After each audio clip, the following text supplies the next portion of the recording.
안녕하십니까 성도 여러분. 요즘 많은 분들이 힘들어하고 있습니다.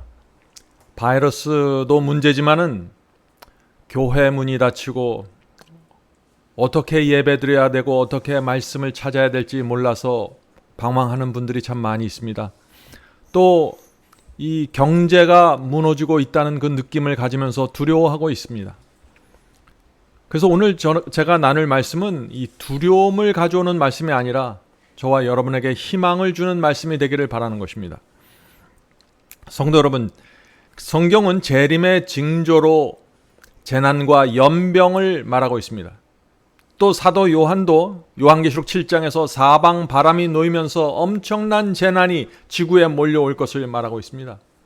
이번 코로나 바이러스를 통해서 우리는 성경이 말하는 이 재림의 징조가 어떻게 이루어질지 그 모습을 확인하게 된 것입니다. 세계적인 재난과 전염병들이 생기면은 각 나라에 어떤 문제가 생길까요?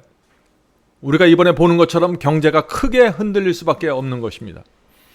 지금 우리는 코로나 바이러스 때문에 경제가 무너져가고 있는 모습을 보고 있는 것입니다. 직장이 흔들리고 사람들이 일할 곳을 찾게 되는 것입니다. 사업이 흔들리게 되는 것입니다. 경제가 크게 흔들린다는 것은 무슨 뜻입니까? 그것은 사람들이 의지하고 살던 돈의 신이, 이 재물의 신이, 만몬이 무너진다는 것입니다. 사람들은 평생 돈을 의지해서 살아왔는데, 그래서 돈이 최고인지 알았는데 돈이 무너지는 것입니다. 돈을 의지할 수가 없는 것입니다. 두려움과 공허함 속에서 사람들은 무엇인가 돈을 대체할 어떤 것을 찾게 되겠죠.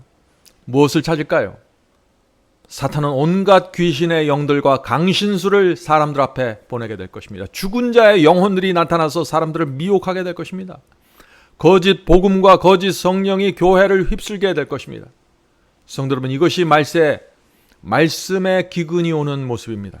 자, 오늘 본문 성경절 아모스 8장 11절.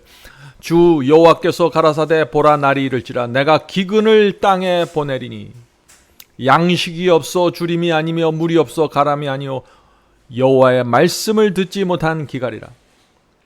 자, 성도 여러분, 참 이상하죠. 교회도 이렇게 많고 설교도 많은데 인터넷에 올라가면 말씀이 천지인데 왜 말씀에 기근이 올까요? 그것은 참된 회개와 죄를 버리게 하는 말씀이 없다는 것입니다.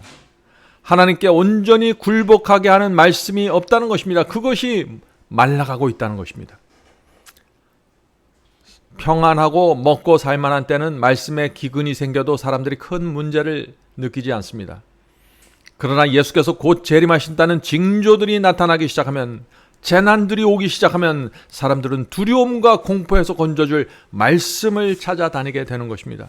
그러나 수많은 사람들이 말씀을 찾지 못해서 절망하게 될 것입니다. 그래서 아모스 8장에는 다시 이런 말씀이 이어지는 것입니다. 아모스 8장 12절. 사람이 이 바다에서 저 바다까지, 북에서 동까지 비틀거리며 여호와의 말씀을 구하려고 달려 왕래하되 어찌 못하리니.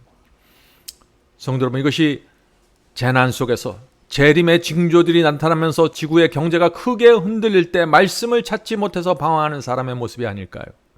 많은 사람들이 지금도 인터넷 속에서 말씀을 찾아다니지만 수많은 사람들이 찾지 못하고 오히려 거짓 복음과 거짓 선지자들을 만나서 어둠 속으로 사라지게 되는 것입니다.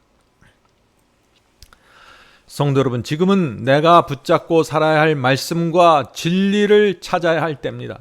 재난과 경제 위기가 올 때 우리는 말씀을 붙잡고 서 있어야 하는 것입니다. 그것이 위기를 통과하는 방법입니다. 자, 이제 본문을 읽겠습니다. 세상 역사는 그 끝에 다가서고 있다. 바다와 육지에서 발생하는 온갖 재난에 대한 보고들은 만물의 마지막이 가깝다는 사실을 증거하고 있다. 난리와 난리의 소문이 그것을 선포하고 있다. 우리 앞에 전개되고 있는 위대한 사건들을 고대하면서 심장의 고동이 빨라지는 것을 느끼지 않는 그리스도인이 있는가? 주님께서 오신다. 다가오시는 하나님의 발걸음 소리를 듣고 있는가? 성도 여러분, 지금은 바이러스가 다인 것처럼 우리가 느끼지만 여러 가지 재난들이 우리 앞에 놓여 있는 것입니다. 그런데 그것은 재난이 아니라 다가오시는 하나님의 발걸음 소리라는 것입니다. 계속 읽겠습니다. 그리스도의 강림이 가까웠다는 이러한 깨달음이 약해지도록 버려두어서는 안 된다. 그러면 우리는 부주의하고 태만해져서 잠들어 버린다. 현실에 대한 무감각과 무관심에 빠져버린다. 잠들어 있다면 우리는 비실제적인 세상에 있게 되며 우리 주변에서 발생하고 있는 일들에 대하여 의식하지 못하게 된다. 성도 여러분, 영적으로 잠들어 있으면 지금 이 세상에서 무슨 일이 벌어지고 있는지 도무지 알 수 없다는 것입니다. 마태복음 24장에는 하늘과 땅과 바다에서 생기는 재림의 징조가 나옵니다. 그러나 마태복음 25장으로 넘어가면은 교회 안에서 일어나는 마지막 징조가 나오는 것입니다. 자, 그것이 무엇인가요? 그것이 열처녀의 비유입니다. 교회가 미련한 처녀들로 뒤덮이는 모습을 보는 것입니다. 다시 말해서 주께서 오시는데 신랑이 곧 올 것인데 교인들은 깊이 잠자고 있는 것입니다. 재림의 징조를 보질 못하는 것입니다. 하늘과 땅과 바다에서 나타나고 있는 재림의 징조를 전혀 인식하지 못하는 것입니다. 그것이 미련한 처녀의 모습입니다. 누가복음 21장 11절에는 요즘 우리가 가장 눈여겨봐야 될 재림의 징조가 있죠. 누가복음 21장 11절. 곳곳에 큰 지진과 기근과 전염병이 있겠고 또 무서운 일과 하늘로부터 큰 징조들이 있으리라. 성도 여러분, 하나의 전염병이 온 세상을 마비시켰습니다. 전염병이 길어지면서 경제가 말라가고 경제에 기근이 생기고 있는 것입니다. 수많은 사람들이 이 경제가 기근이 일어나고 바이러스 때문에 마음대로 활동하지 못하면서 어떤 문제가 생겼나요? 정신적인 문제가 생겼습니다. 우울증 환자들이 그렇게 쏟아져 나오고 있는 것입니다. 그래서 지금은 믿지 않는 세상 사람들도 세상이 이렇게 가다가 어떻게 될 것인가 하는 두려운 말을 말하고 있는 것입니다. 성도 여러분, 지금은 준비할 때입니까? 그렇습니다. 지금은 준비해야 할 때입니다. 자, 본문을 읽겠습니다. 그들 주변에 찬란한 진리의 빛이 비추고 있지만 그것을 느끼지 못하는 사람들이 있다. 성도 여러분, 하나님께서는 이미 진리의 찬란한 빛을 주셨습니다. 그런데 많은 사람들이 이것을 보지 못하는 것입니다. 성도 여러분, 준비는 찬란히 빛나는 진리를 찾는 것입니다. 그냥 평범한 복음과 평범한 설교가 아닙니다. 찬란하게 빛나는 진리가 있는 것입니다. 언제요? 재림의 징조가 세상에서 이루어질 때 진리가 찬란하게 빛나기 시작한다는 것입니다.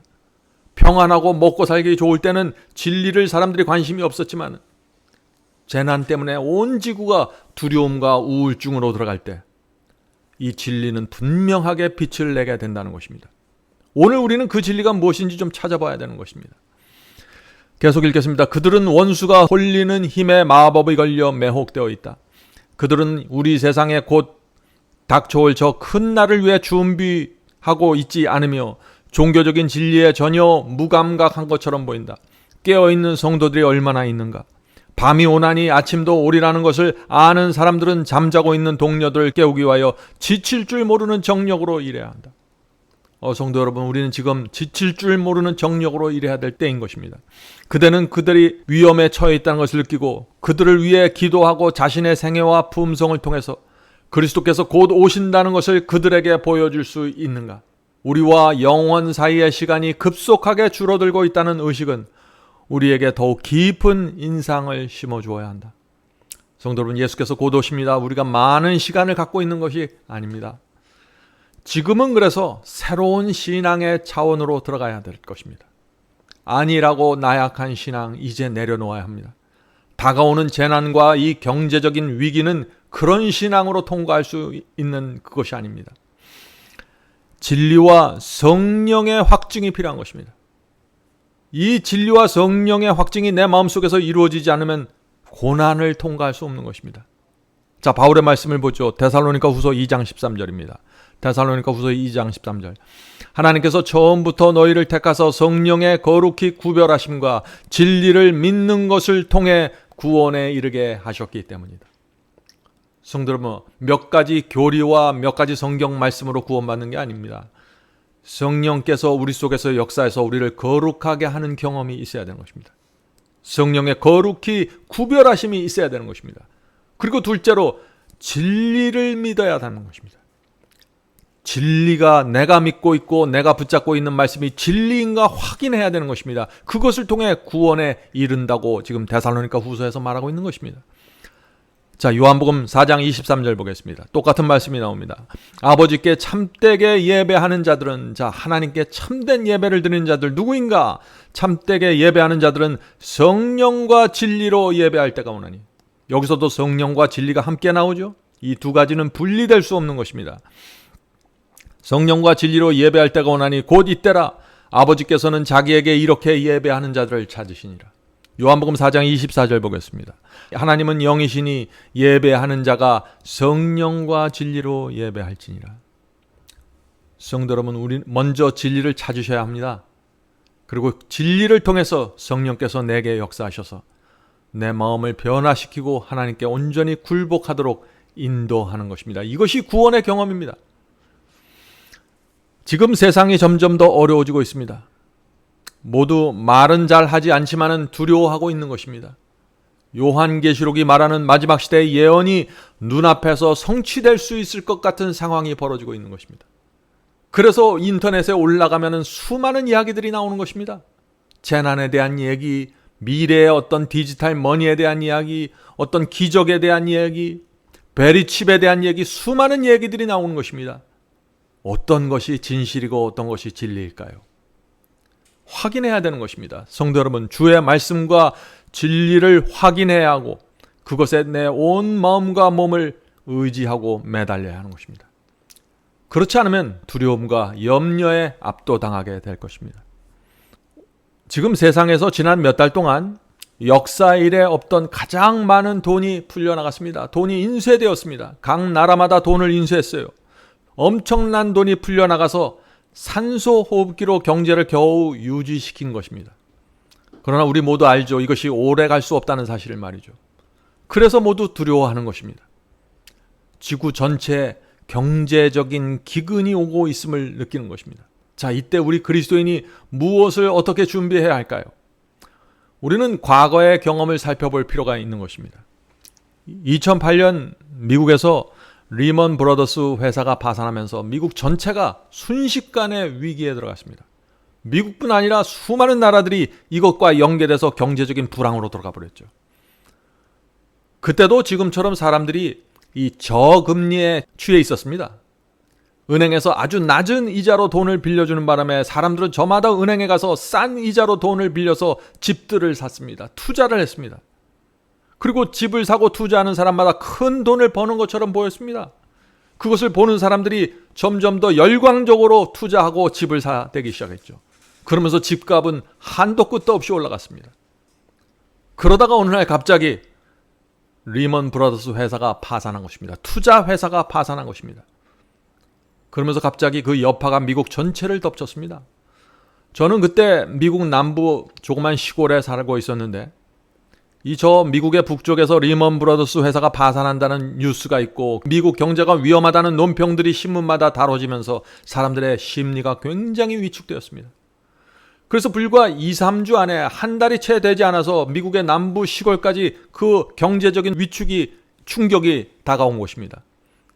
그 시골 사람들도 돈을 쓰지 않기 시작했습니다.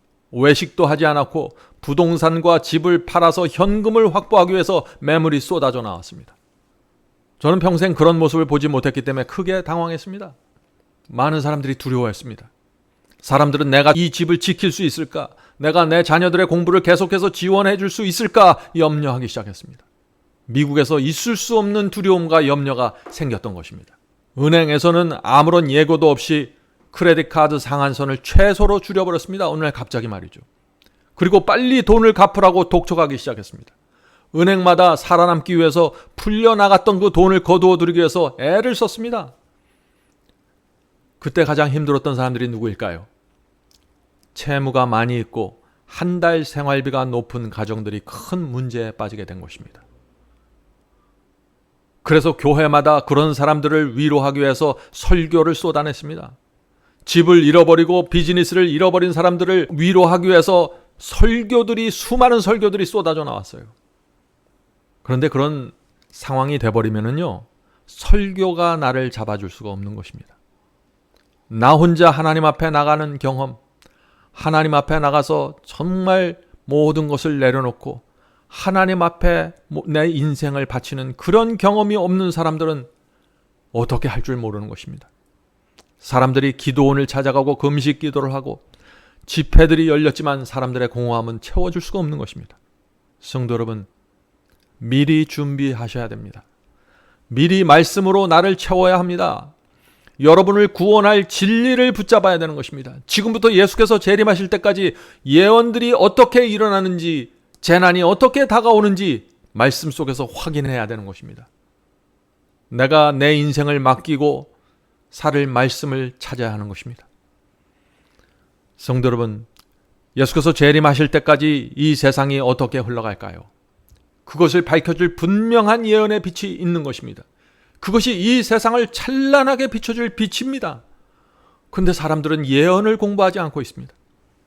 마지막 때는 정확한 복음과 정확한 예언의 빛을 찾지 못하면 이 세계적인 재난과 경제 기근 속에서 길을 잃어버리고 말할 수 없는 두려움으로 들어가게 될 것입니다. 성도 여러분, 우리가 지금 어떻게 준비해야 될까요? 오늘 제가 말씀드리려고 하는 것은 사르밧 과부의 신앙입니다. 지금 우리는 사르밧 과부의 신앙이 필요합니다. 왜냐하면 온 세상에 돈이 말라가는 기근의 시대가 되었기 때문입니다. 사르밧 과부는 기근의 시대에 살았던 여인이죠. 이 엘리야는 아합 왕에게 기근이 올 것이라고 경고했습니다. 엘리야의 말대로 뜨거운 태양 아래서 땅이 말라갔고 식물들이 죽어갔습니다. 이스라엘에 극심한 기근이 온 것입니다. 기근이 오면서 경제가 무너져 버렸습니다. 먹을 것을 구하기 힘들어졌습니다. 일할 직장이 없었습니다. 그런 상황에서 하나님께서 이 엘리야를 과부에게 가서 먹을 것을 구하라고 하신 것입니다. 자, 이 사르밧 과부가 엘리야의 요구를 들어줄 수 있을까요? 사르밧 과부는 지금 이 굉장히 힘든 형편에 있는데 이 사르밧 과부가 어떻게 엘리야를 맞이했을까요? 열왕기상 17장 11절 12절입니다. 열왕기상 17장 11절 12절. 저가 가로되 당신의 하나님 여호와의 사심을 가리켜 맹세하노니 나는 떡이 없고, 자, 사르밧 과부가 대답하는 것입니다. 나는 떡이 없고 다만 통에 밀가루 한 움큼과 병에 기름 조금뿐이라. 내가 나뭇가지 두엇을 주워다가 나와 내 아들을 위하여 음식을 만들어 먹고 그 후에는 죽으리라. 지금 마지막 남은 한 움큼밖에 없는 것입니다. 이것을 먹으면 죽을 수밖에 없다는 것이죠. 방법이 없다는 것입니다. 그런데 이런 상황에서 이 사르밧 과부는 자신이 갖고 있는 모든 것을 하나님께 드린 것입니다. 어떻게 이 사르밧 과부가 마지막 남은 밀가루와 기름을 바칠 수 있었을까요? 사르밧 과부는 알았던 것입니다. 내 힘으로는 도무지 이 기근을 통과할 수 없다는 사실을 알았던 것입니다. 이제 하나님을 의지하지 않으면 방법이 없다는 것을 알았어요. 그래서 모든 것을 바치고 하나님께 맡긴 것입니다. 자, 이 모든 것을 하나님께 바치자 어떤 일이 생겼습니까? 열왕기상 17장 15절 16절입니다. 저가 가서 엘리야의 말대로 하였더니 저와 엘리야와 식구가 여러 날 먹었으나 여호와께서 엘리야로 하신 말씀같이 통에 가루가 다하지 아니하고 병에 기름이 없어지지 아니하니라. 성도 여러분, 놀라운 기적이 생겼습니다. 하나님께서 사르밧 과부를 이 극심한 경제 환란 속에서 지켜주신 것입니다. 날마다 먹을 것을 공급해 주신 것입니다. 성도 여러분, 지금 우리에게 필요한 것이 이 사르밧 과부의 신앙이 아닐까요? 내가 갖고 있는 모든 것을 주님께 드리고 내 남은 인생을 하나님께 맡기는 것입니다. 하나님의 인도와 보호하심 속으로 들어가야 하는 것입니다. 그것이 다가오는 이 기근과 재난의 시대를 통과하는 유일한 비결입니다. 재림의 징조가 일어날 때, 예수께서 곧 오신다는 징조들이 이 세상에 나타나기 시작하면 그것은 내 힘과 내 능력과 내 돈으로 통과할 수 없는 것입니다. 그것은 하나님께서만 해줄 수 있는 역할입니다. 이 사르밧 과부는 모든 것을 바치고 기근의 시간 동안 날마다 먹을 것을 공급받았습니다. 심지어 죽은 아들의 생명까지 다시 돌려받았습니다. 사르밧 과부는 가장 정확한 곳에 투자를 했고 가장 높은 이익을 남긴 것입니다. 성도 여러분, 잘 생각해 보세요. 여러분의 생애와 여러분이 가진 모든 것을 어디다 투자하는 것이 가장 안전한지 말이죠. 이제는 더 이상 꿈을 거리지 말고 하나님께 마음과 생애를 드리십시오. 하나님께 마음과 생애를 드려야만 진리가, 찬란한 진리가 무엇인지 보이게 될 것입니다. 마음속에 욕심이 있고 세상에 대한 애착심이 있을 때는 진리가 보이지 않습니다. 감추인 보화가 될 수밖에 없는 것입니다. 경제 환란이 오기 전에 나와 내 가족을 구원할 말씀을 찾으셔야 합니다. 말씀을 붙잡고 진심으로 회개해야 됩니다. 더 이상 이기적인 마음에서 떠나야 합니다. 회개해야만 진리가 무엇인지 보게 될 것입니다. 주 앞에 나가 양심을 열어놓고 삭개오와 같은 회개를 하게 해달라고 울면서 매달리셔야 될 것입니다. 성도 여러분, 모든 편견과 고집을 내려놓고 진리가 무엇인지 찾으셔야 합니다. 허탄한 이야기, 거짓 복음, 이제 더 이상 그런 것들 붙잡고 나갈 시간이 없습니다. 그런 것들은 여러분을 결코 지켜줄 수가 없습니다. 성도 여러분, 진리를 찾되 마지막 시대를 위한 진리를 찾아야 합니다. 그것이 찬란한 진리입니다. 그래야만 경제적인 기근과 영적인 기근에서 보호받을 수 있게 될 것입니다.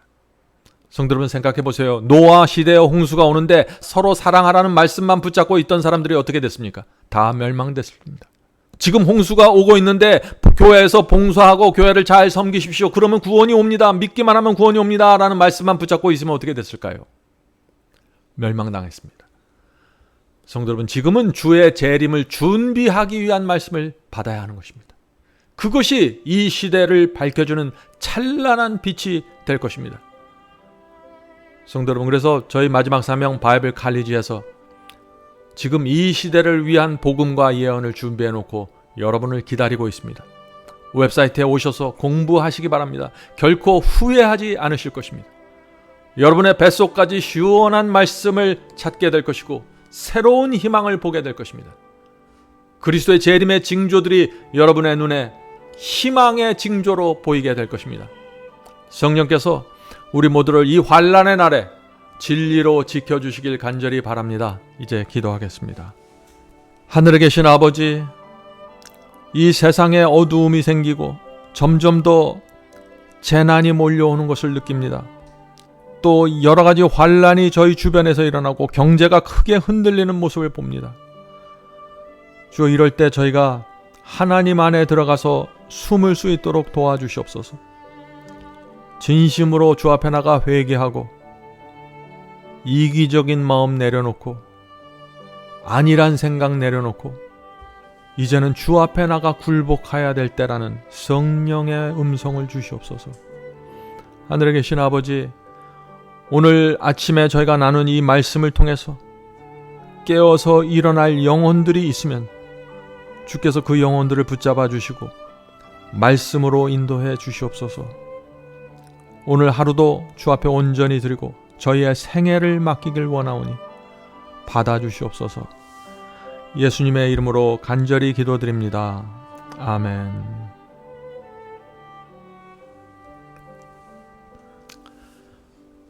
감사합니다. 하나님께서 여러분을 인도하실 것입니다. 이번 기회에 하나님의 말씀을 차근차근 체계 있게 공부하셔서 진리로 마음의 확신을 다지고 성령께서 여러분의 인생을 찬란한 빛으로 인도해 주시길 간절히 바랍니다. 감사합니다. 내일 다시 뵙겠습니다. 안녕히 계세요.